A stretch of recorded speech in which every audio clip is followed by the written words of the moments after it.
Suamiku menghina seleraku kampungan, lalu menyewa murid kesayanganku untuk mendekorasi rumah selingkuhannya. Dia tidak tahu, murid itu setia padaku. Kehancuran rumah pelakor itu kini jadi mahakarya pembalasanku yang paling manis. Sebelum ceritanya dimulai, silakan tulis di kolom komentar dari daerah mana saja teman-teman yang menonton cerita ini.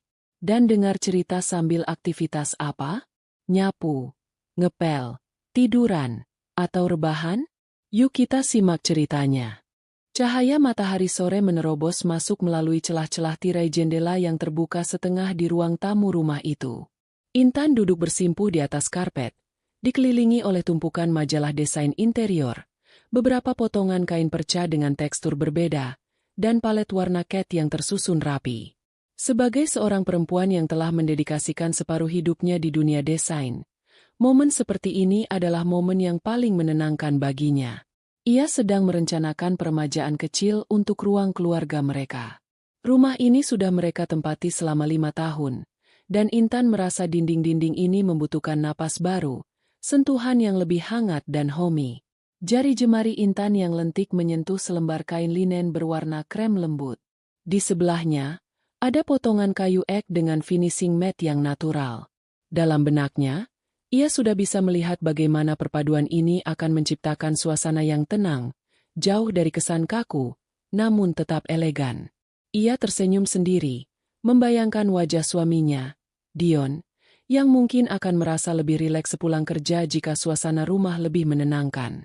Intan memang seorang guru desain senior yang dihormati di kampusnya, namun di rumah ini, ia hanyalah seorang istri yang ingin melayani suaminya dengan sebaik mungkin. Suara deru mesin mobil yang familiar terdengar memasuki garasi. Senyum Intan merekah. Itu pasti Dion.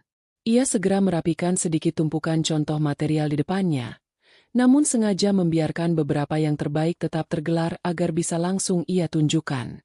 Pintu depan terbuka. Dion melangkah masuk dengan setelan jas kerjanya yang masih rapi, namun wajahnya tampak lelah dan sedikit tegang. Tas kerjanya ia letakkan sembarangan di atas meja konsol dekat pintu masuk. "Selamat sore, Mas," sapa Intan lembut, bangkit untuk menyambut suaminya dan hendak mencium tangannya. Dion hanya bergumam pelan, nyaris tak terdengar. Lalu matanya langsung tertuju pada hamparan kain dan palet warna di lantai ruang tamu.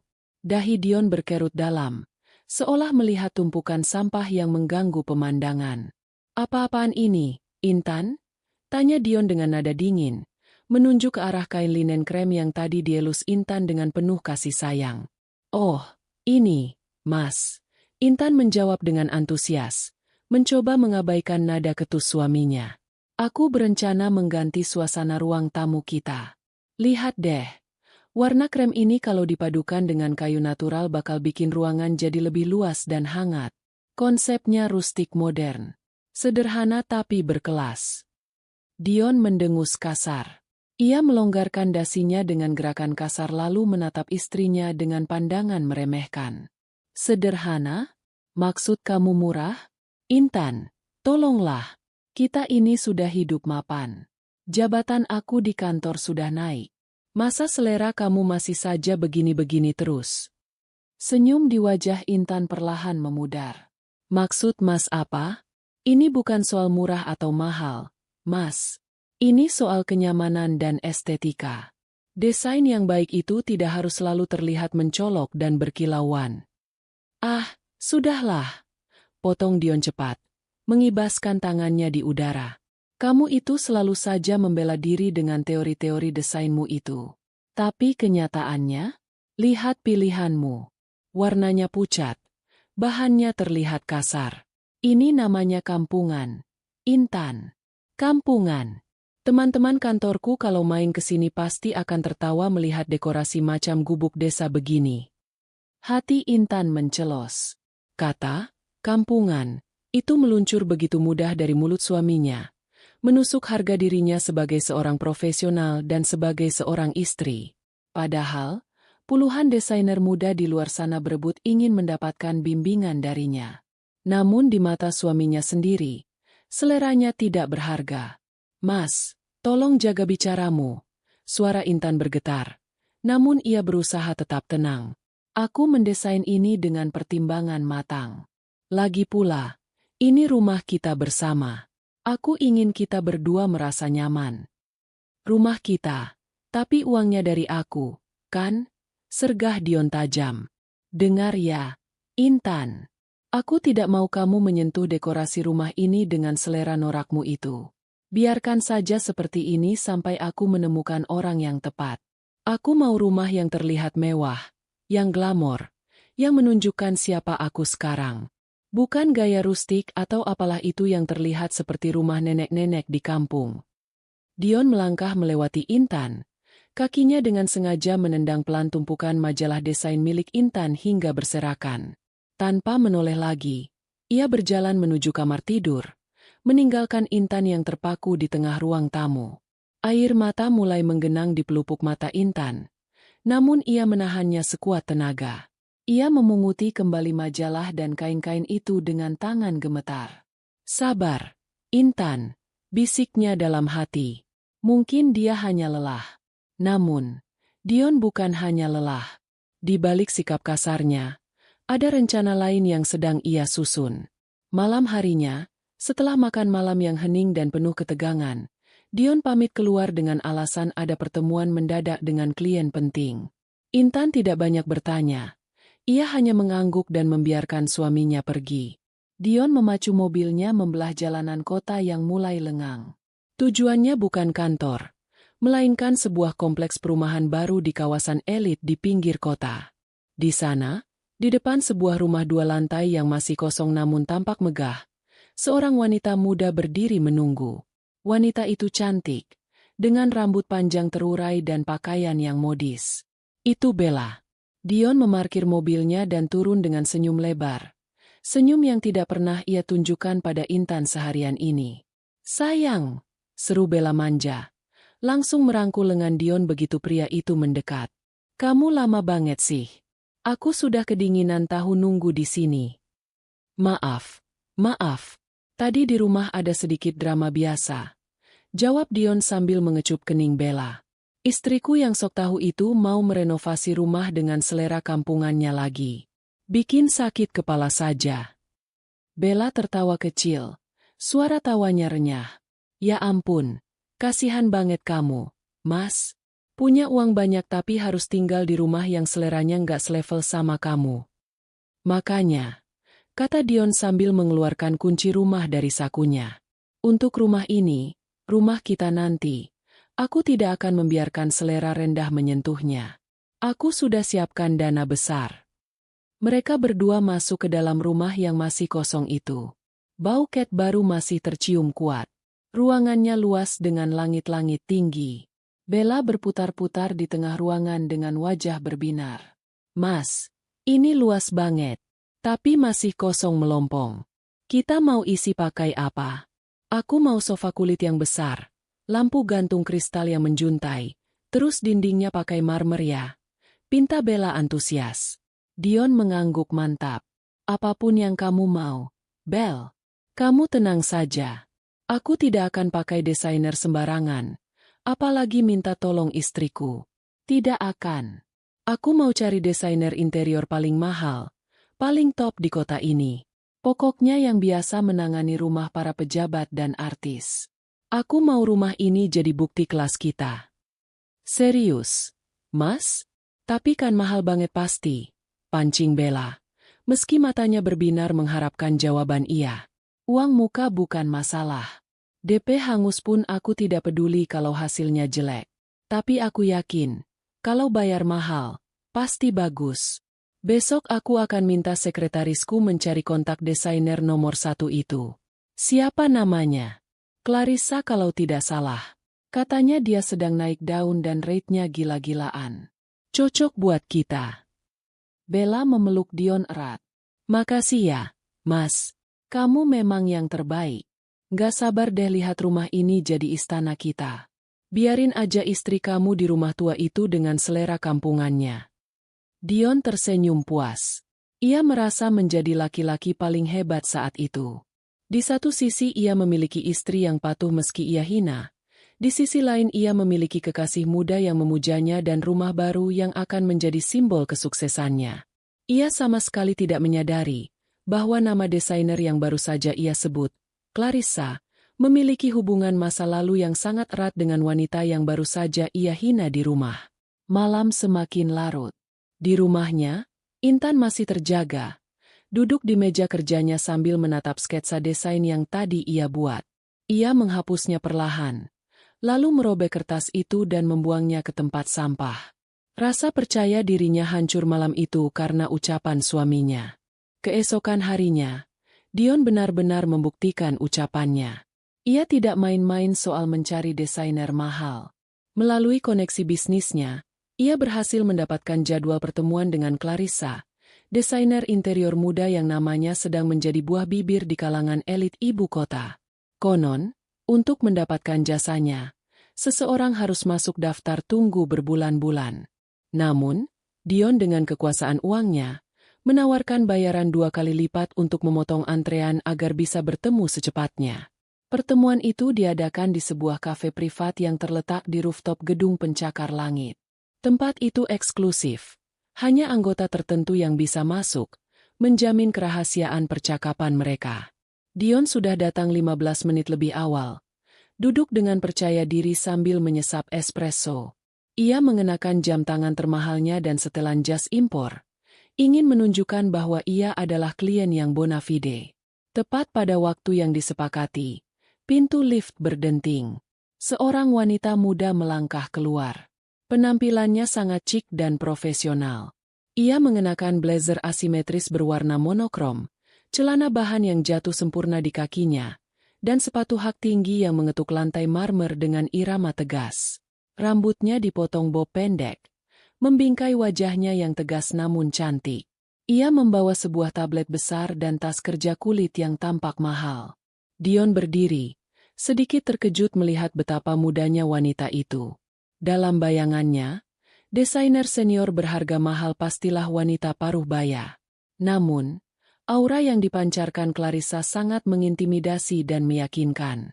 "Selamat siang, Bapak Dion," sapa Clarissa dengan suara yang tenang dan berwibawa. Ia mengulurkan tangan. "Ya, saya Dion.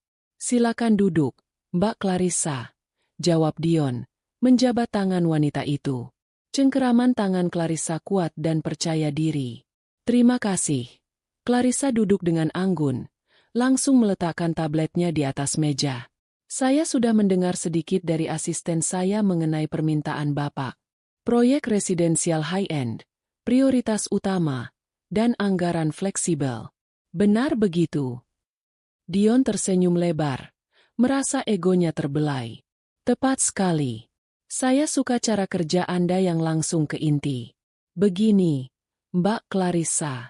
Saya baru membeli rumah untuk investasi masa depan saya. Saya ingin rumah itu menjadi yang terbaik.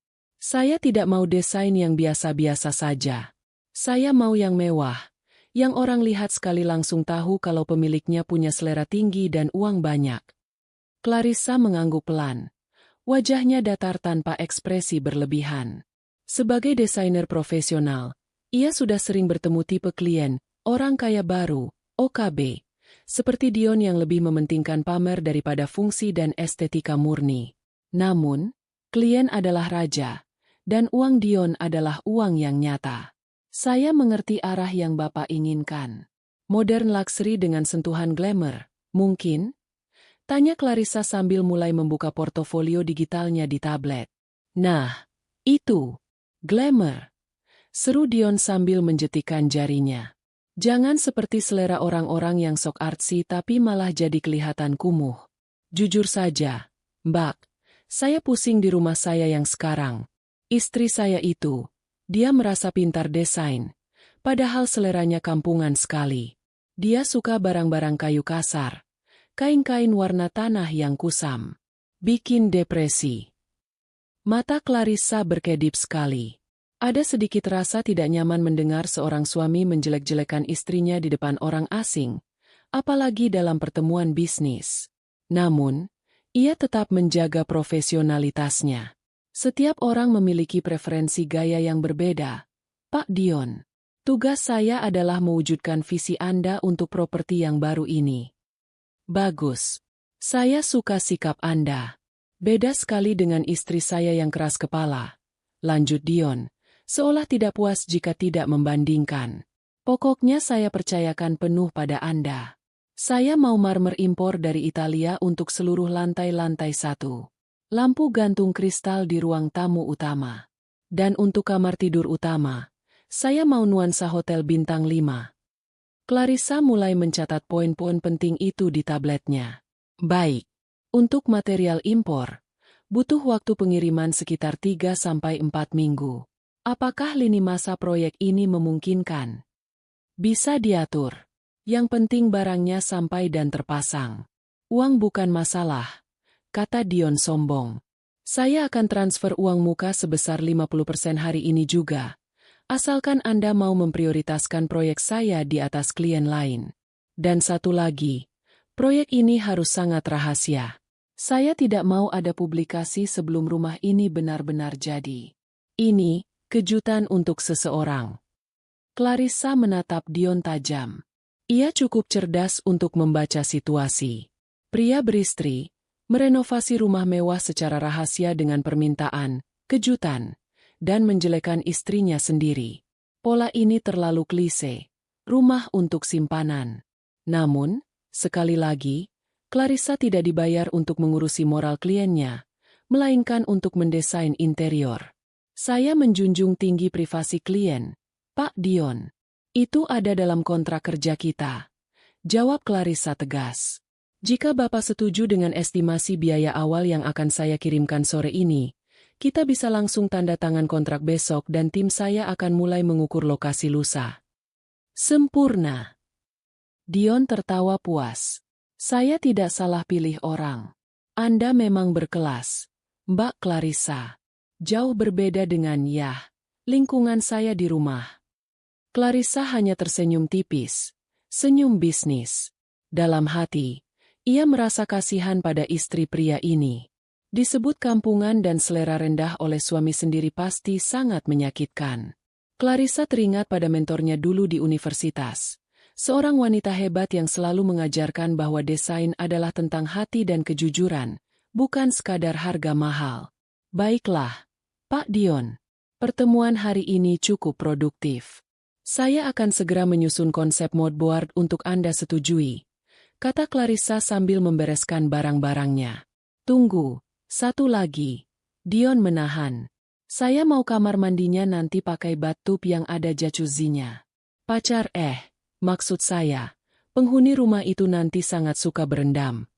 Clarissa menangkap, keseleo lidah, itu dengan jelas. Tapi wajahnya tetap datar. Dicatat, jacuzzi di kamar mandi utama. Mereka berpisah hari itu dengan kesepakatan yang tampaknya menguntungkan kedua belah pihak. Dion merasa menang karena mendapatkan desainer mahal yang akan memuaskan gengsinya dan Bella. Sementara Clarissa mendapatkan proyek bernilai fantastis yang bisa menutupi operasional kantornya selama 6 bulan ke depan. Keesokan harinya, proses administrasi berjalan sangat cepat. Dion mentransfer uang muka dalam jumlah yang mencengangkan tanpa banyak bertanya soal detail rincian biaya. Bagi Dion, harga mahal adalah jaminan mutu dan gengsi. Clarissa dan tim kecilnya mulai bekerja. Mereka mengunjungi lokasi rumah baru tersebut. Bella tidak hadir saat pengukuran karena Dion melarangnya datang saat ada orang lain demi menjaga kerahasiaan. Jadi Clarissa hanya berinteraksi dengan Dion atau penjaga rumah. Clarissa memeriksa setiap sudut ruangan kosong itu. Otaknya yang brilian mulai memvisualisasikan penempatan furnitur. Meski permintaan Dion terdengar klise dan norak di telinga desainer, terlalu banyak emas dan kristal, Clarissa tertantang untuk membuatnya tetap terlihat elegan dan tidak berlebihan. Ia ingin membuktikan bahwa ia bisa mengolah permintaan, OKB, menjadi karya seni yang layak. Bagaimana, Mbak? Bagus kan struktur rumahnya? Tanya Dion yang mengawasi proses pengukuran sambil merokok di teras. Strukturnya bagus, pencahayaannya juga alami, komentar Clarissa sambil mencatat ukuran jendela.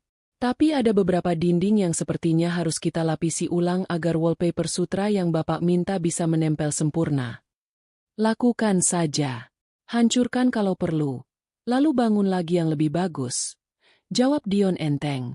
Clarissa menatap punggung Dion yang sedang menelepon seseorang dengan nada mesra. Ia menghela napas panjang. Uang memang bisa membeli rumah, tapi tidak bisa membeli kelas, batin Clarissa. Ia teringat kembali pada ajaran dosen favoritnya, Ibu Intan. Dosen yang sangat ia kagumi karena kesederhanaan dan kedalaman filosofinya dalam mendesain. Apa kabar Ibu Intan ya? Pikir Clarissa. Sudah lama ia tidak berkunjung ke rumah beliau karena kesibukan yang padat.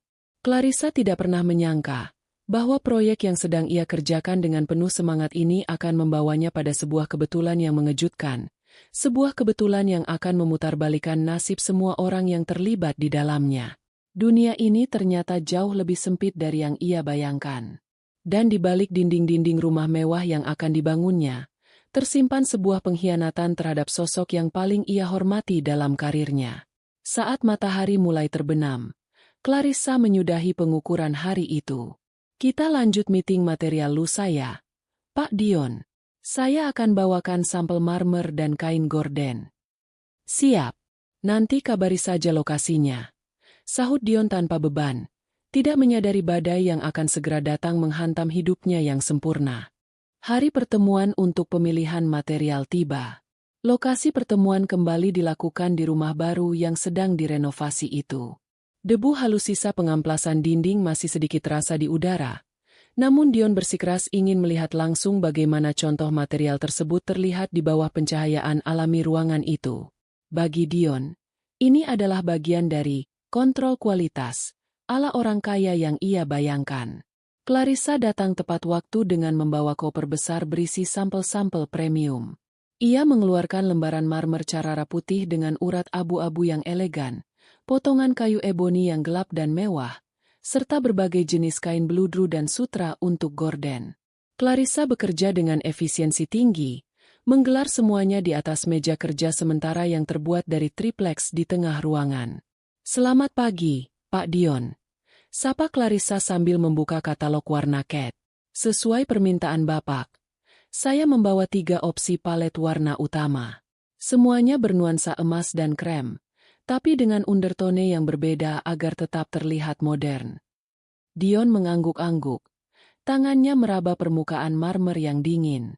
Nah, ini baru barang bagus. Halus, dingin, berat. Beda jauh sama keramik murahan yang dipasang istri saya di dapur rumah lama. Dia bilang itu, tegel vintage. Padahal menurut saya itu cuma ubin bekas yang dijual mahal. Lagi-lagi, Dion membandingkan.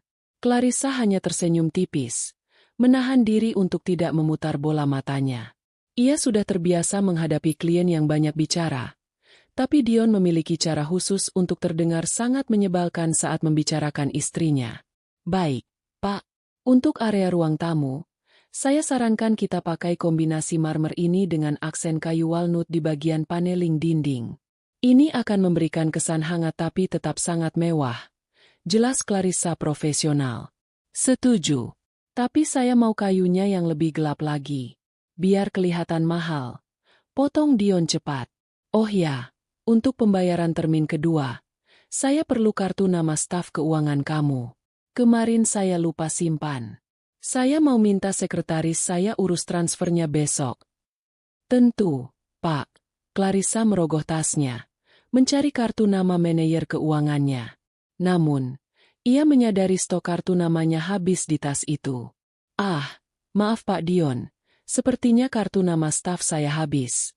Boleh saya minta kartu nama Bapak saja? Nanti saya minta staf saya yang menghubungi sekretaris Bapak langsung. Boleh, sebentar. Dion merogoh saku dalam jasnya dan mengeluarkan dompet kulit berwarna hitam yang tampak tebal. Dion membuka dompetnya. Dompet itu penuh sesak dengan berbagai kartu kredit platinum, kartu debit prioritas, dan kartu keanggotaan klub eksklusif yang sengaja ia pamerkan sedikit saat membukanya. Saat Dion sedang memilah-milah kartu di slot dompetnya dengan jari jempolnya, sebuah gerakan kecil membuat selipan di bagian transparan dompet itu sedikit tergeser. Di sana, terselip sebuah pas foto lama. Foto itu sepertinya sudah tersimpan bertahun-tahun, sedikit pudar di bagian ujungnya, namun wajah di dalamnya masih sangat jelas terlihat. Itu adalah foto seorang wanita muda dengan senyum lembut yang cerdas, mengenakan kacamata berbingkai tipis, dengan latar belakang rak buku perpustakaan. Mata Clarissa, yang terlatih untuk memperhatikan detail terkecil dalam desain, secara otomatis tertuju pada foto itu. Jantungnya seakan berhenti berdetak selama 1 detik. Napasnya tercekat di tenggorokan.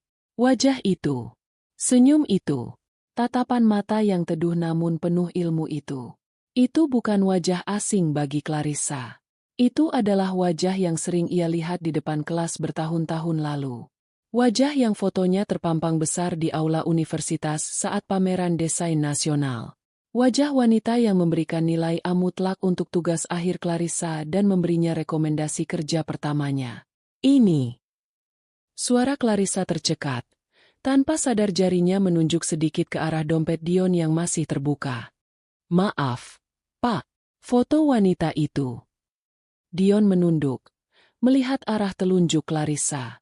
Ia melihat foto Intan, foto zaman kuliah yang entah kenapa masih ia simpan di sana karena kebiasaan lama yang belum sempat ia buang. Dion mendengus pelan, lalu tertawa kecil dengan nada meremehkan. Oh, ini istri saya. Foto lama sih. Kenapa? Kelihatan lugu banget ya? Sekarang sih sudah beda, sudah jadi emak-emak yang cerewet dan selera desainnya hancur. Jawab Dion enteng. Lalu ia segera menutup dompetnya setelah mencabut selembar kartu namanya sendiri dan menyodorkannya pada Clarissa. Tangan Clarissa gemetar hebat saat menerima kartu nama itu. Istri Bapak? Namanya? Ibu Intan? Tanyanya dengan suara yang berusaha ia kontrol sekuat tenaga agar tidak terdengar histeris. Iya, Intan. Kok tahu? Dion menatap Clarissa dengan sedikit heran, namun egonya langsung mengambil alih. Ah, nama pasaran kan?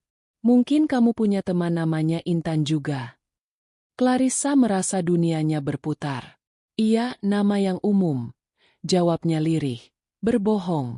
Di dalam kepalanya, badai sedang berkecamuk. Intan.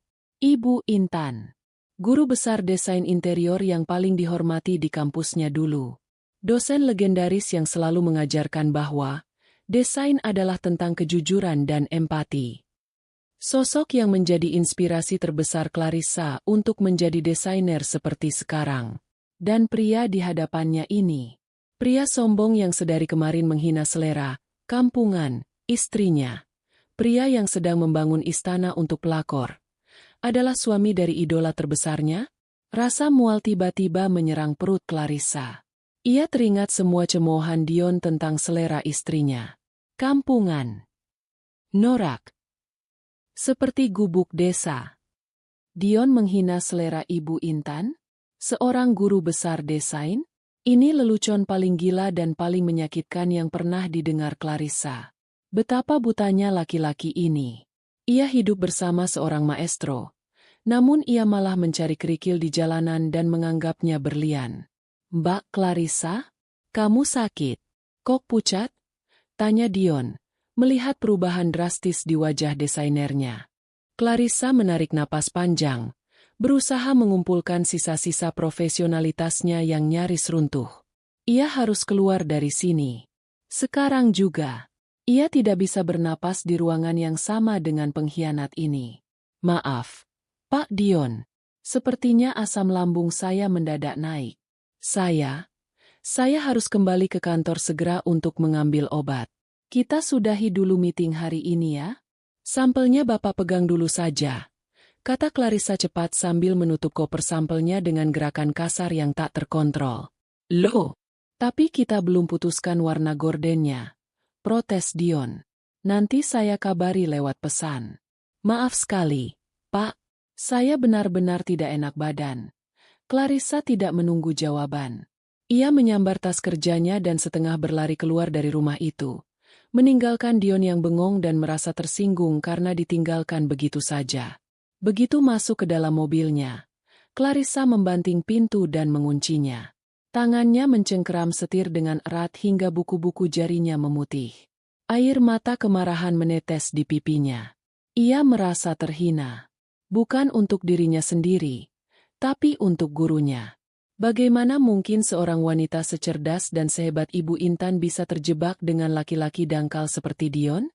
Dan lebih parahnya lagi, Clarissa hampir saja menjadi kaki tangan Dion untuk menyakiti hati gurunya itu. Perjalanan kembali ke kantor terasa sangat lama bagi Clarissa. Jalanan Jakarta yang macet seolah mengejek kegelisahannya. Sepanjang jalan, pikirannya melayang ke masa lalu. Ia teringat saat masih menjadi mahasiswa tingkat akhir yang penuh keraguan. Saat itu, desainnya sering dikritik dosen lain karena terlalu eksperimental. Tapi Ibu Intan, dengan senyum teduhnya, adalah satu-satunya yang melihat potensi di balik kekacauan ide Clarissa. Clarissa, jangan takut berbeda. Selera itu subjektif, tapi karakter itu abadi. Tuangkan karaktermu, jangan hanya mengikuti tren.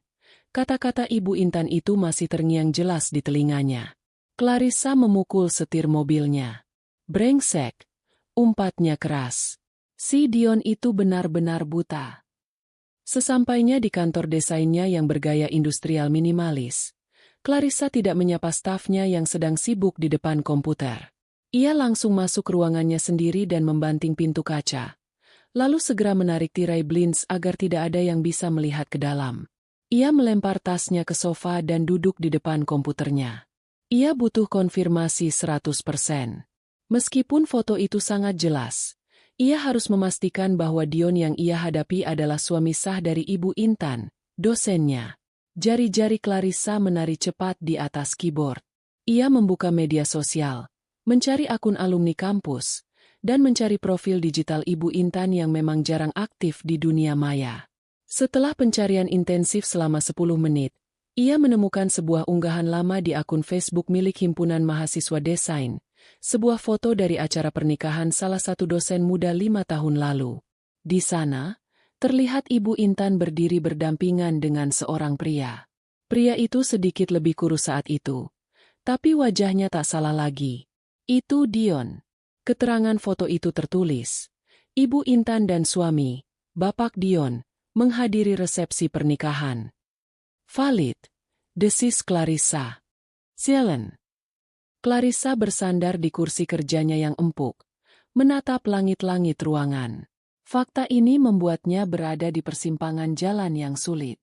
Secara kontrak hukum, ia sudah terikat dengan Dion. Uang muka 50% yang sudah masuk rekening perusahaannya jumlahnya sangat besar. Cukup untuk membayar gaji seluruh karyawannya dan bonus akhir tahun. Jika ia membatalkan sepihak, ia harus mengembalikan uang itu. Bahkan mungkin terkena denda penalti sesuai klausul kontrak. Reputasinya sebagai desainer profesional juga dipertaruhkan jika Dion menyebarkan berita bahwa ia tidak profesional.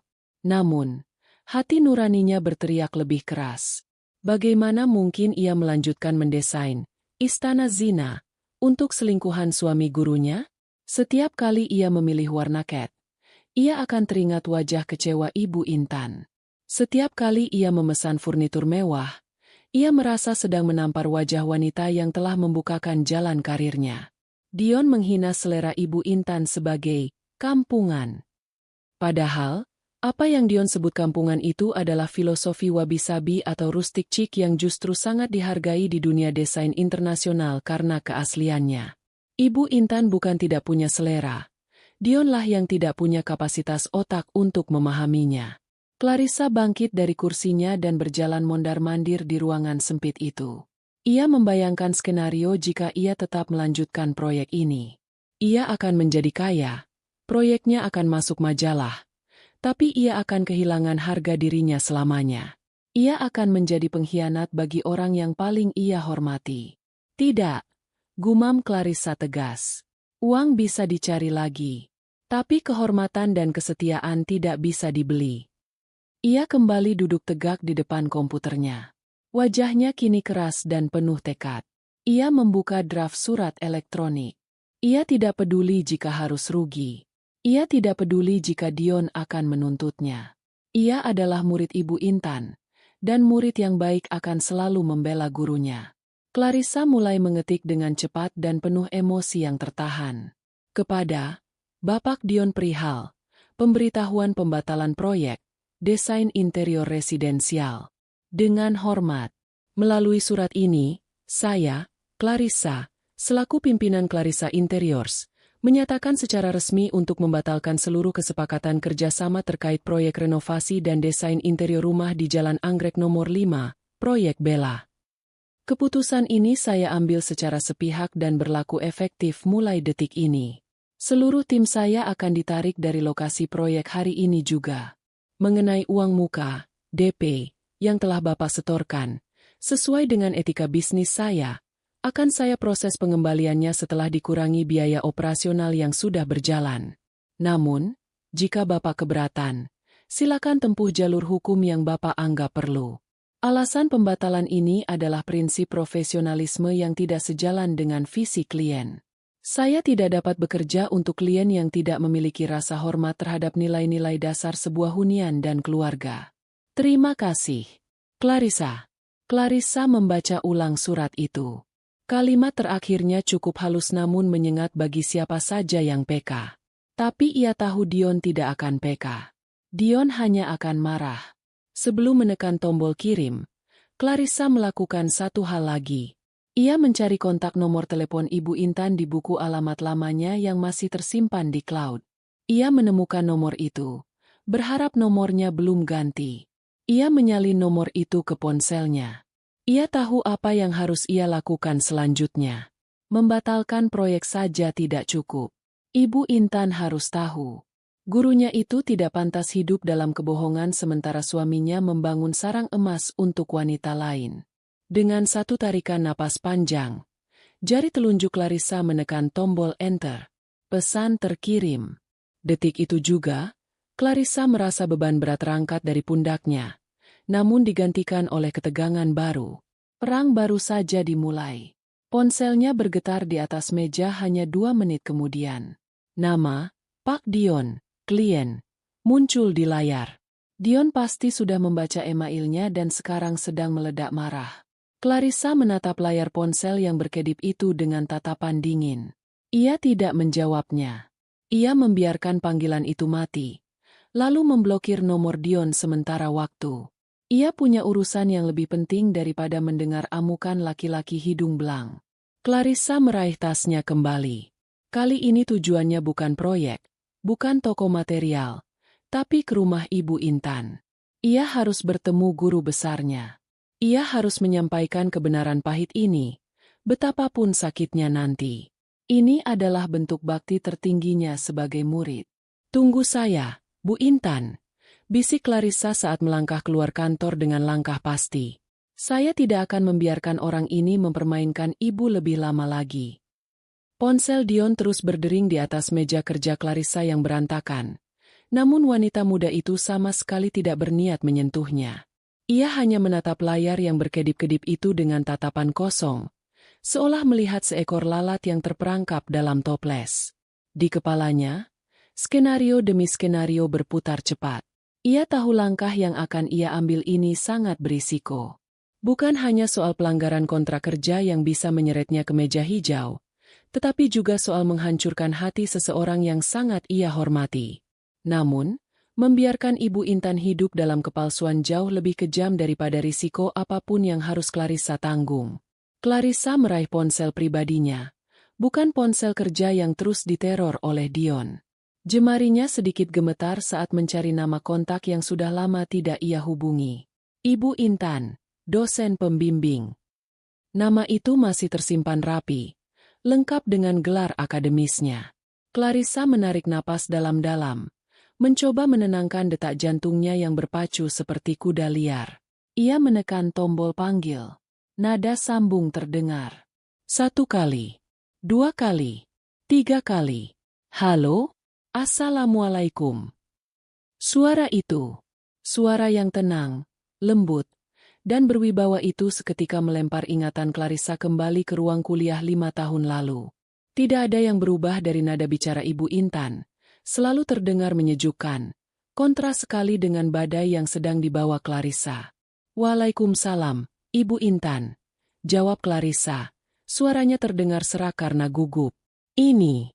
Clarissa, Bu. Mahasiswa bimbingan Ibu Angkatan 2018. Apakah Ibu masih ingat? Ada jeda sejenak di ujung sana. Lalu terdengar nada antusias yang tulus. Ya ampun, Clarissa. Tentu saja Ibu ingat. Clarissa yang desain tugas akhirnya dapat nilai tertinggi itu. Kan? Yang bikin pusat kebudayaan dengan bambu? Bagaimana kabarmu? Nah, Ibu sering lihat nama kamu di majalah desain loh. Ibu bangga sekali. Mendengar pujian tulus itu, dada Clarissa terasa sesak. Air mata mendesak keluar dari sudut matanya. Betapa baiknya wanita ini. Betapa bangganya ia pada muridnya. Dan betapa jahatnya nasib yang menimpa wanita sebaik ini. Alhamdulillah, kabar saya baik, Bu. Terima kasih banyak. Semua ini juga berkat bimbingan Ibu dulu. Clarissa menelan ludah, berusaha menjaga suaranya tetap stabil. Maaf mengganggu waktu Ibu. Apakah Ibu ada waktu luang hari ini? Ada sesuatu yang sangat penting yang ingin saya bicarakan. Ini bukan soal pekerjaan, tapi sangat pribadi. Keheningan kembali menyelimuti sambungan telepon itu. Naluri seorang ibu dan seorang guru sepertinya menangkap kegelisahan dalam suara Clarissa. Nada bicara Intan berubah menjadi lebih serius dan prihatin. Tentu, Clarissa. Kebetulan Ibu sedang tidak ada jadwal mengajar sore ini. Kamu mau bertemu di mana? Di rumah Ibu atau di luar? Di luar saja, Bu. Di tempat yang agak tenang. Jawab Clarissa cepat. Ia tidak sanggup jika harus datang ke rumah Intan dan melihat jejak keberadaan Dion di sana. Bagaimana kalau di rumah Teh Melati, di Jalan Wijaya? 1 jam lagi. Baik, Ibu akan ke sana. Sampai ketemu ya, Nak. 1 jam kemudian, di sebuah kedai teh bernuansa klasik dengan iringan musik gamelan pelan, Clarissa duduk di sudut ruangan yang paling tersembunyi. Ia sudah memesan 2 cangkir teh oolong premium. Tangannya meremas-remas serbet kain di pangkuannya. Di atas meja, tergeletak sebuah amplop coklat besar berisi printout denah rumah, foto-foto lokasi proyek, dan bukti transfer dari Dion. Lonceng pintu berdenting pelan. Sosok Intan muncul. Wanita itu mengenakan batik tulis sederhana namun elegan, dipadukan dengan celana kulot berwarna bumi. Wajahnya dipoles riasan tipis, memancarkan kecantikan alami yang tidak luntur dimakan usia. Ia tersenyum hangat saat melihat Clarissa melambaikan tangan dengan kaku. Clarissa, wah, kamu makin cantik dan modi sekarang. Sapa Intan sambil memeluk singkat muridnya itu, lalu duduk di hadapannya. Ibu juga terlihat segar sekali, balas Clarissa, tersenyum getir. Mereka berbasa-basi sejenak tentang karir Clarissa, tentang perkembangan dunia desain interior saat ini, dan tentang kabar kampus. Namun, Intan, dengan kepekaannya yang tajam, menyadari bahwa mata Clarissa tidak fokus. Ada kegelisahan yang besar yang disembunyikan gadis muda itu. Intan meletakkan cangkir tehnya perlahan. Ia menatap lekat manik mata Clarissa. Clarissa, kamu tidak mengajak Ibu bertemu hanya untuk reuni, kan? Ada apa? Wajahmu tegang sekali sejak tadi. Apakah kamu ada masalah? Cerita saja. Nak, anggap Ibu ini teman diskusimu seperti dulu. Pertahanan Clarissa runtuh. Ia menunduk, tidak berani menatap mata gurunya. Ibu, maafkan saya sebelumnya. Saya benar-benar tidak tahu harus memulai dari mana. Tapi saya merasa Ibu harus tahu hal ini, karena kalau saya diam, saya merasa menjadi manusia paling jahat di dunia. Intan mengerutkan kening. Senyumnya menghilang digantikan kekhawatiran. Katakan saja. Apapun itu. Clarissa menggeser amplop coklat di atas meja ke hadapan Intan. Ibu, beberapa hari yang lalu, saya menerima proyek besar. Seorang klien pria kaya raya meminta saya mendesain rumah barunya. Dia membayar mahal, meminta desain paling mewah, dan dia bilang itu kejutan untuk pasangannya. Intan mengangguk pelan, masih belum mengerti arah pembicaraan ini. Lalu, apa masalahnya? Klien yang sulit. Masalahnya bukan pada desainnya, Bu. Masalahnya ada pada siapa klien itu. Suara Clarissa bergetar. Ia memberanikan diri menatap Intan. Saat meeting terakhir untuk pemilihan material, saya tidak sengaja melihat foto ibu di dompet klien itu. Dia suami ibu, Pak Dion. Wajah Intan yang tenang seketika membeku. Matanya mengerjap, mencoba mencerna informasi yang baru saja ia dengar. Dion? Suami saya menyewa kamu. Iya, Bu. Clarissa melanjutkan dengan cepat, sebelum keberaniannya hilang. Awalnya saya pikir itu kejutan untuk ibu. Tapi, cara dia bicara tentang ibu, dan fakta bahwa rumah itu bukan rumah yang ibu tinggali sekarang. Clarissa berhenti sejenak, menggigit bibirnya, lalu melanjutkan dengan suara lirih. Pak Dion secara eksplisit mengatakan rumah itu untuk wanita lain. Dia membawa saya ke sana. Saya bahkan sempat bertemu sekilas dengan wanita itu di foto yang dia tunjukkan di ponselnya. Namanya Bella. Dunia di sekitar Intan seolah berhenti berputar. Suara gamelan di kedai teh itu terdengar menjauh, digantikan oleh denging tajam di telinganya. Dion, suaminya yang selama ini ia layani dengan setia. Suaminya yang selalu beralasan sibuk lembur demi masa depan mereka. Ternyata, masa depan itu bukan untuk Intan. Tangan Intan perlahan terulur, membuka amplop coklat itu. Ia melihat gambar-gambar desain interior yang mewah, penuh dengan marmer dan emas. Ia melihat lokasi rumah itu, sebuah klaster elit yang harganya selangit. Dan yang paling menyakitkan, ia melihat catatan kecil tulisan tangan Dion di pinggir kertas denah. Kamar utama, jacuzzi wajib ada. Bella suka berendam. Tulisan tangan itu. Tulisan tangan yang sama yang dulu menulis surat cinta untuknya saat mereka masih miskin dan berjuang bersama. Air mata tidak jatuh dari mata Intan. Belum. Rasa sakitnya terlalu dalam hingga melampaui tahap tangisan. Yang muncul adalah rasa dingin yang menjalar dari ujung kaki hingga ke ubun-ubun. Dia bilang selera ibu kampungan, Clarissa menambahkan. Merasa perlu membuka semua borok itu agar Intan tidak memiliki keraguan sedikit pun. Dia menghina desain ibu di depan saya. Dia bilang dia butuh desainer mahal karena dia malu dengan selera ibu. Dia tidak tahu kalau desainer mahal yang dia sewa adalah murid yang justru mengagumi selera kampungan yang dia hina itu. Intan menutup matanya sejenak, menarik napas panjang yang gemetar. Kata, kampungan, itu terasa familiar. Itu adalah kata yang Dion lontarkan padanya kemarin sore. Ternyata, itu bukan sekadar emosi sesaat. Itu adalah ungkapan hati Dion yang sesungguhnya. Selama ini, suaminya memandang rendah dirinya. Saat Intan membuka matanya kembali, sorot matanya telah berubah. Tidak ada lagi kelembutan seorang ibu atau guru di sana. Yang ada hanyalah tatapan baja seorang wanita yang harga dirinya telah diinjak-injak dan kini siap untuk bangkit. Terima kasih, Clarissa. Suara Intan terdengar sangat tenang, namun menakutkan. Kamu menyelamatkan ibu dari kebodohan yang lebih lama. Terima kasih sudah memberitahu ibu.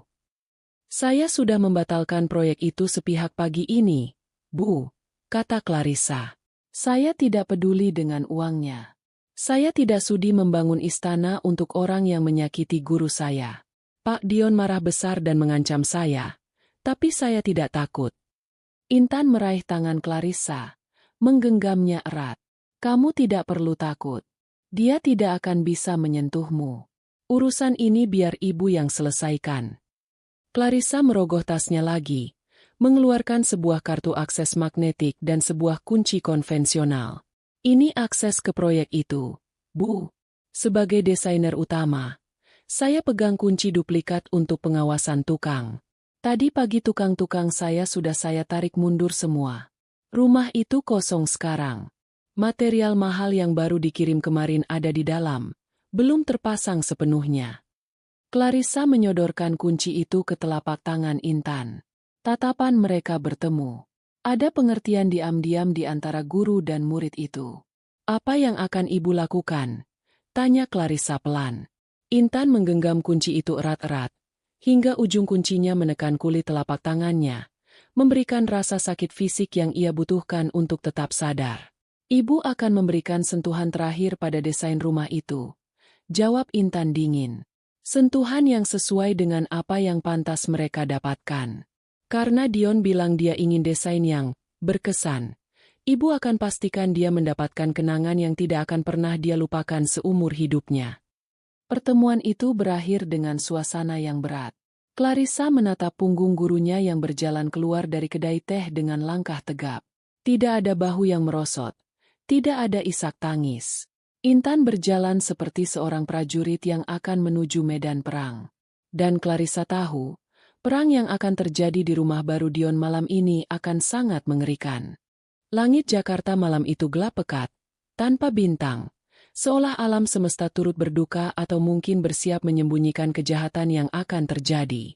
Hujan rintik-rintik mulai turun membasahi kaca depan mobil Intan yang melaju membelah jalan tol lingkar luar. Ia tidak menyalakan radio. Keheningan di dalam kabin mobil adalah satu-satunya teman yang ia butuhkan saat ini.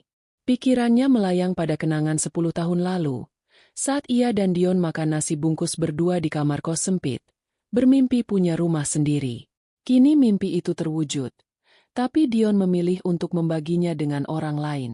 Intan mencengkeram setir dengan kuat. Rasa sakit hati yang tadi sore terasa seperti tusukan jarum, kini telah berubah menjadi bara api yang membakar dada. Ia bukan wanita lemah yang akan menangis di pojok kamar sambil menunggu suaminya pulang dan meminta maaf. Dia adalah Intan. Dia adalah perancang, kreator, seseorang yang mengerti bagaimana membangun struktur, dan karena itu, ia juga tahu persis bagaimana cara menghancurkannya. Mobilnya berbelok memasuki gerbang perumahan mewah Royal Garden. Satpam yang berjaga di pos depan sempat memberhentikannya. "Malam, Bu. Mau ke unit mana?"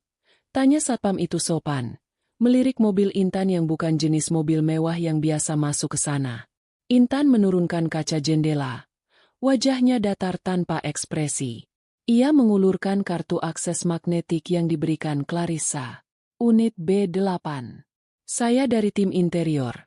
Mau cek barang yang baru datang tadi sore. Ada kebocoran atap yang harus segera dipastikan." Satpam itu menempelkan kartu akses ke mesin pemindai. Lampu berubah hijau. "Oh, timnya Bu Clarissa ya? Silakan Bu. Hujan-hujan begini rajin amat kerja lembur." "Deadline ketat, Pak," jawab Intan singkat, lalu menginjak gas. Unit B8 terletak di ujung jalan buntu, memberikan privasi lebih, lokasi yang sempurna untuk menyembunyikan istri simpanan. Rumah itu berdiri megah dalam kegelapan. Belum ada lampu taman yang menyala. Hanya cahaya lampu jalan remang-remang yang menyinari fasad bangunan bergaya klasik modern itu. Intan memarkir mobilnya di carport. Hujan semakin deras, menyamarkan suara langkah kakinya saat ia berjalan menuju pintu utama. Dengan tangan yang stabil, ia memasukkan kunci yang diberikan Clarissa. Klik. Pintu terbuka.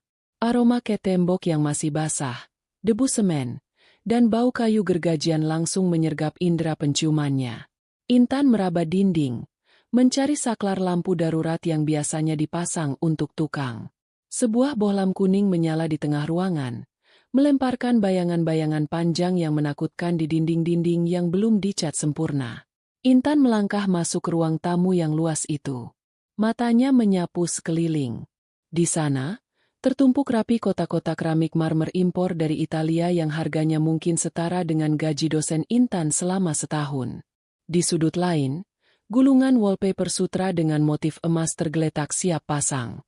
Di tengah ruangan, sebuah sofa custom berwarna merah marun yang belum dibuka plastiknya berdiri angkuh.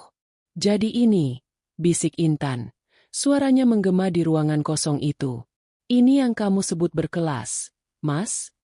Ia berjalan mendekati tumpukan marmer itu. Ia mengusap permukaannya yang halus dan dingin. Marmer statuario kualitas terbaik. Indah, memang. Tapi di mata Intan saat ini, marmer itu terlihat seperti batu nisan bagi pernikahannya. Intan mengeluarkan peralatan yang sudah ia bawa dari bagasi mobilnya. Sebuah palu besar, sebotol cairan pengencer cat, inner, ukuran besar, beberapa kaleng cat semprot warna hitam industri, dan sebilah pisau cutter besar. Malam ini, dia bukan Intan sang istri penurut. Malam ini, dia adalah eksekutor. Sasaran pertamanya adalah wallpaper sutra. Gulungan-gulungan mahal itu masih terbungkus plastik pelindung. Intan menyobek plastiknya dengan kasar, lalu tanpa ragu menyiramkan cairan thinner ke atas gulungan-gulungan itu. Bau menyengat langsung memenuhi ruangan. Cairan keras itu meresap ke dalam serat sutra, melunturkan warna emasnya, dan membuat bahan halusnya mengerut rusak seketika. Tidak cukup dengan itu, ia mengambil cutter dan menyayat gulungan itu dalam-dalam, memastikan tidak ada 1 meter pun yang bisa diselamatkan. Ini untuk selera kampunganku, desisnya sambil menarik pisau itu kuat-kuat.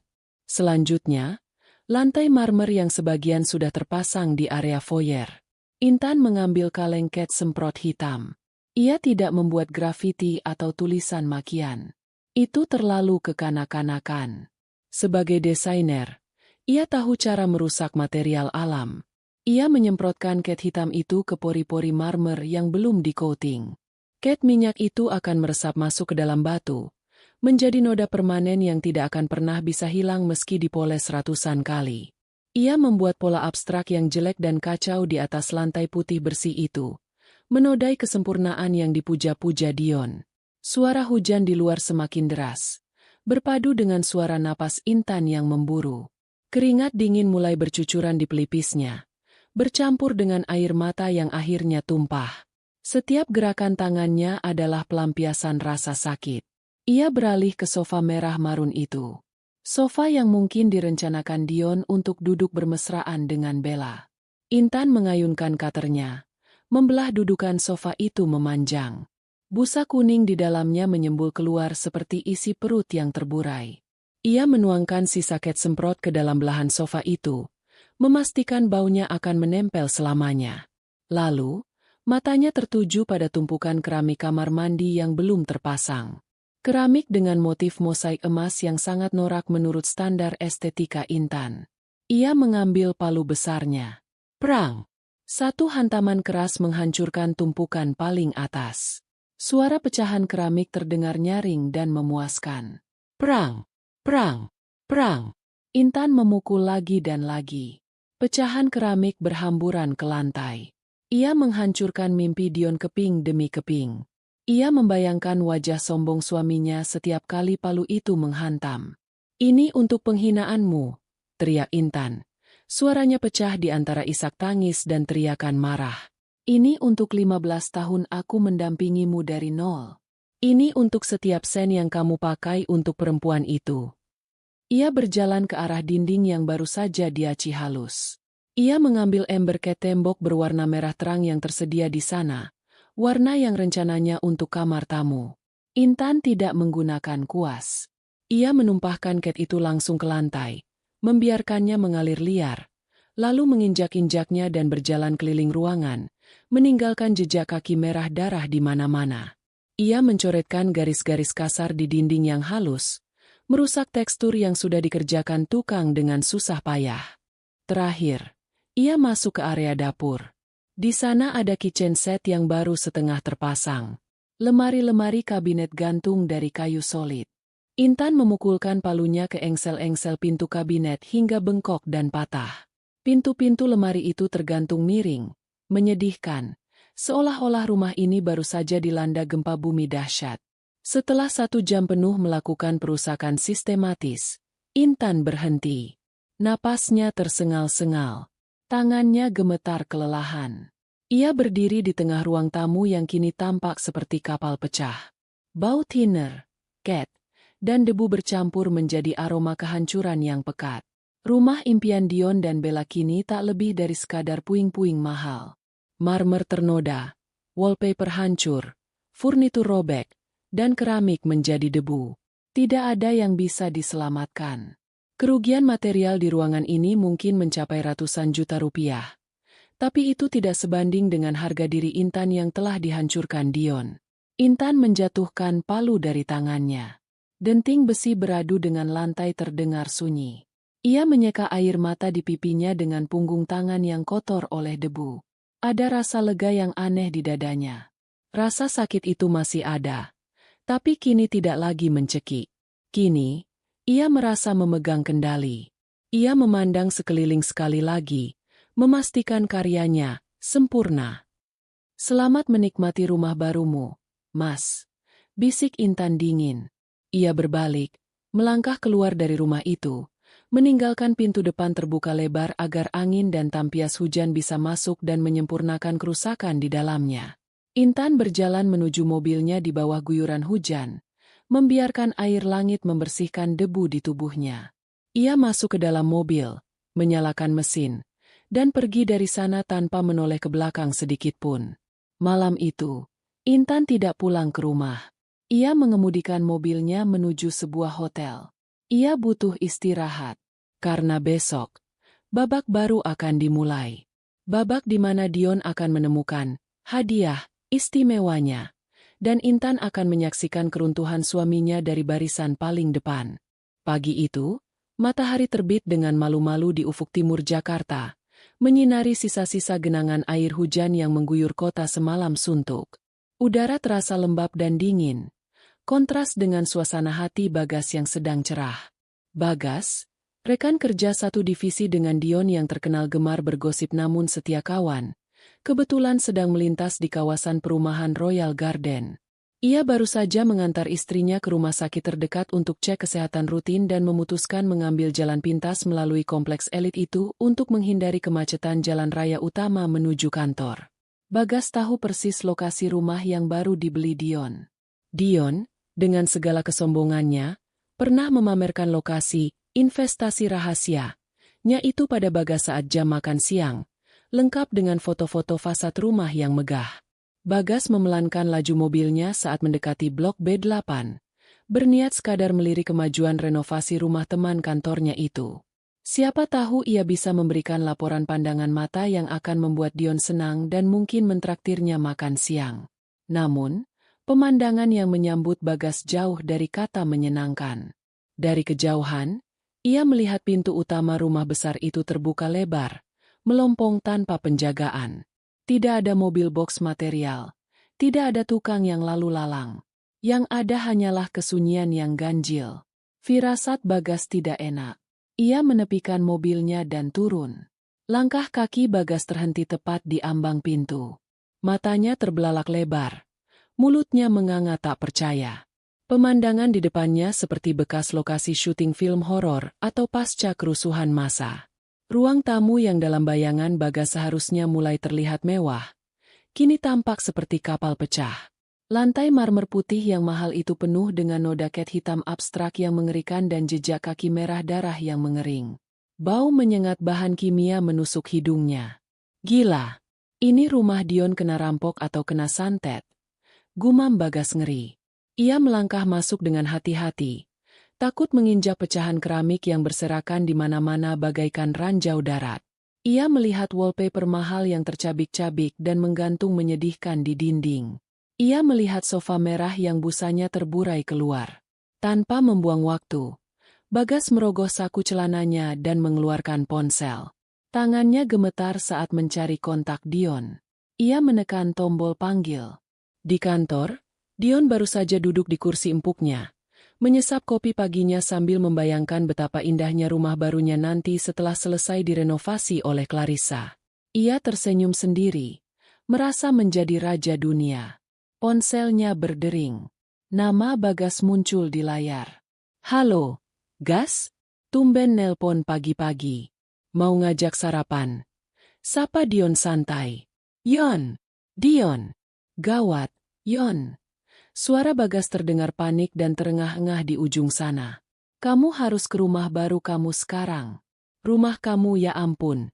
Yon, rumah kamu hancur." Senyum Dion lenyap seketika. Jantungnya berdegup kencang. "Hancur gimana maksudmu? Ngaco kamu. Itu rumah lagi direnovasi sama desainer top." "Bukan renovasi, Yon. Ini MAH demolisi. Pintu kebuka lebar.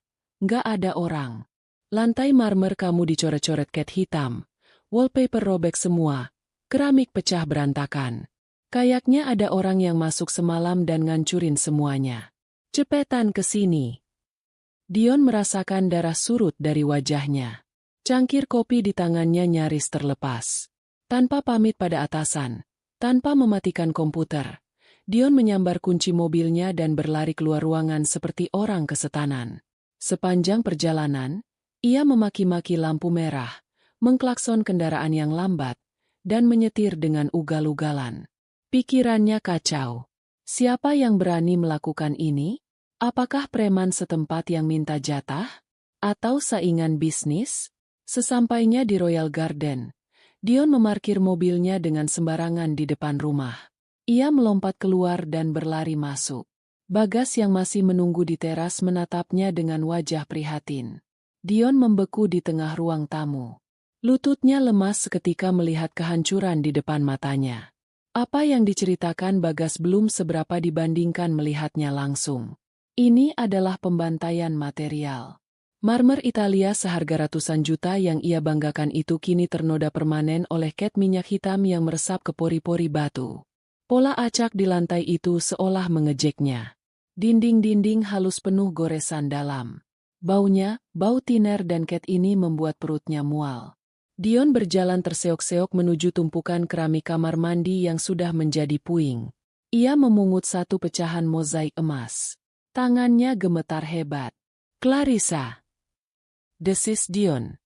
Pasti ini ulah tukang-tukang si Clarissa yang tidak becus. Atau dia sengaja. Kemarahan meledak di kepala Dion. Ia mengeluarkan ponselnya dan menelepon Clarissa. Tidak diangkat. Ia menelepon lagi. Masih tidak diangkat. Dion berteriak frustrasi. Suaranya menggema di ruangan kosong yang hancur itu. Ia mencoba menelepon menggunakan nomor ponsel Bagas. Berharap Clarissa akan mengangkat nomor yang tidak dikenal. Benar saja, setelah 3 kali dering, suara dingin Clarissa terdengar.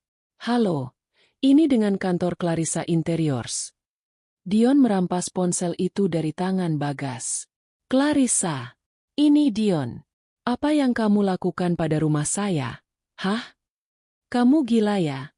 Rumah saya hancur lebur. Marmer saya, wallpaper saya, semuanya rusak. Di mana tukang-tukang kamu? Kenapa rumah ditinggal dalam keadaan pintu terbuka? Saya akan tuntut kamu. Saya akan pastikan kamu masuk penjara dan karirmu tamat. Hening sejenak di ujung sana. Lalu terdengar suara tawa kecil yang sinis. Sangat berbeda dengan nada sopan Clarissa saat pertemuan bisnis. Oh, Bapak Dion. Selamat pagi. Sudah melihat hasil karya seni instalasi terbaru di rumah Bapak? Bagaimana? Apakah cukup, berkesan, dan mewah, sesuai permintaan Bapak? Jangan main-main kamu, bentak Dion. Urat lehernya menonjol. Saya bayar kamu mahal bukan untuk ini. Kembalikan uang muka saya sekarang juga. Dan ganti rugi semua kerusakan material ini 10 kali lipat. Atau saya lapor polisi sekarang. Silakan lapor polisi, Pak Dion. Tantang Clarissa dengan nada tenang yang mematikan. Tapi sebelum Bapak melakukannya, coba Bapak baca ulang kontrak kerja yang sudah Bapak tanda tangani digital kemarin lusa. Pasal 12 ayat 4 tentang pembatalan sepihak akibat pelanggaran etika dan keselamatan mental penyedia jasa.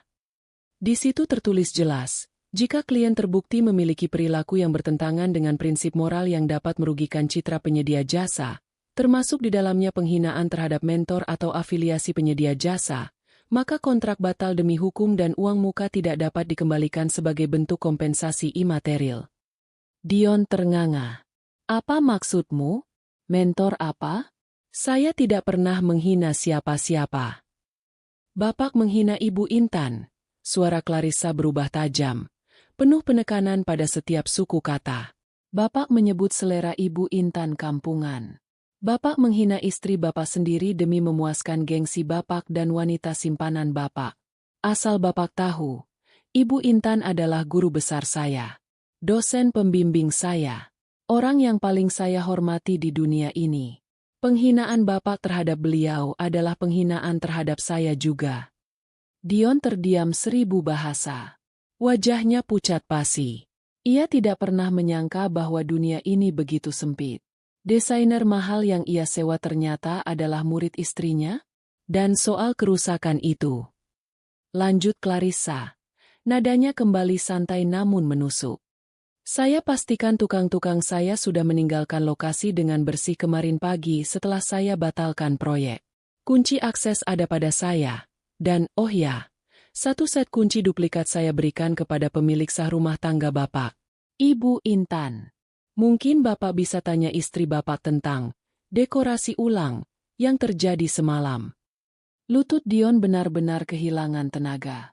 Ia ambruk terduduk di atas lantai marmer yang kotor. Intan? Istrinya yang pendiam dan penurut itu? Istrinya yang ia pikir bodoh dan tidak punya selera? Intan yang menghancurkan semua ini? Uang muka Bapak hangus. Pak Dion, anggap saja itu biaya kuliah kehidupan. Jangan pernah coba-coba menghubungi saya lagi, atau bukti perselingkuhan Bapak, termasuk rekaman CCTV pertemuan kita dan bukti transfer, akan saya kirimkan ke HRD kantor Bapak dan semua media sosial. Selamat menikmati puing-puingnya. Sambungan telepon terputus. Dion menatap layar ponsel yang gelap dengan tatapan kosong. Uang muka 500 juta rupiah. Material senilai 300 juta. Hunter. Dan rahasianya? Rahasianya kini ada di tangan dua wanita yang paling ia sepelekan. Bagas yang berdiri di sudut ruangan menatap Dion dengan pandangan campur aduk antara kasihan dan jijik. Ia mendengar percakapan itu karena suara Dion yang keras dan loudspeaker yang aktif. Yon! Panggil Bagas pelan. Jadi, ini rumah buat cewek lain? Dan istri lo tahu? Dion tidak menjawab. Ia hanya menundukkan kepala dalam-dalam, menjambak rambutnya sendiri. Rasa sesal mulai merayap, bukan sesal karena telah mengkhianati Intan, tapi sesal karena kebodohannya sendiri yang membuat semua rencananya berantakan dan uangnya melayang sia-sia. Di tengah kehancuran rumah impian pelakor itu, Dion menyadari bahwa ia baru saja kehilangan pijakan kakinya. Kehancuran fisik rumah ini hanyalah awal dari runtuhnya istana pasir yang ia bangun di atas kebohongan. Berita tentang hancurnya rumah mewah itu menyebar cepat ke telinga Bella. Bukan dari Dion, melainkan dari satpam kompleks yang kebetulan mengenal asisten rumah tangga teman Bella. Bella yang panik segera mendatangi lokasi siang itu juga, hanya untuk menemukan Dion duduk termenung di tengah puing-puing seperti orang gila, dikelilingi oleh sisa-sisa kemewahan yang telah menjadi sampah. Pertengkaran hebat pun tak terelakkan. Suara teriakan Bella melengking memenuhi ruang kosong yang bergema itu, memecah kesunyian siang yang terik. Kamu bilang mau kasih aku istana, Mas? Kamu janji bakal jadi rumah paling mewah. Jerit Bella sambil menendang kaleng cat yang terguling. Lihat ini kandang babi. Uang kamu mana? Katanya kamu kaya. Masa sewa desainer saja sampai ditipu begini? Atau jangan-jangan kamu nggak punya uang, ya? Kamu cuma omong kosong doang. Dion yang sedang pusing 7 keliling, emosinya tersulut. Diam kamu, Bella. Kamu pikir aku mau ini terjadi? Ini semua gara-gara istriku. Dia yang ngerusak semuanya. Dan desainer sialan itu ternyata muridnya. Alasan. Potong Bella kasar. Aku nggak peduli siapa yang ngerusak. Intinya rumah ini hancur dan kamu rugi bandar. DP hangus. Material hancur. Kamu mau bangun pakai apa lagi? Gaji kamu emang cukup buat ganti ini semua dalam sebulan? Aku nggak mau nunggu bertahun-tahun di kosan sempit cuma buat nunggu kamu nabung lagi. Kamu penipu. Mas. Jaga mulutmu. Bel. Aku sudah korbankan banyak buat kamu. Bentak Dion. Wajahnya merah padam. Korban apa? Kamu cuma laki-laki pelit yang sok kaya. Kalau kamu beneran sayang sama aku, kamu bakal langsung beli rumah jadi. Bukan renovasi-renovasi nggak jelas begini yang akhirnya gagal total. Aku muak. Mas, kita putus. Jangan cari aku lagi kalau kamu belum bisa kasih aku rumah yang layak. Bella membalikan badan dan melenggang pergi dengan sepatu hak tingginya menghentak lantai yang kotor, meninggalkan Dion sendirian untuk kedua kalinya di rumah terkutuk itu. Hubungan yang didasari oleh materi itu hancur secepat kilat begitu materi itu lenyap. Dion menyadari betapa rapuhnya cinta yang ia kejar mati-matian itu.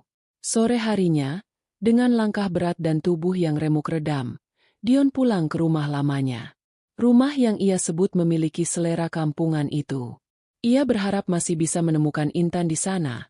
Mungkin ia bisa memohon ampun, memanipulasi istrinya lagi seperti biasa dengan kata-kata manis. Ia berpikir Intan pasti hanya emosi sesaat dan akan memaafkannya.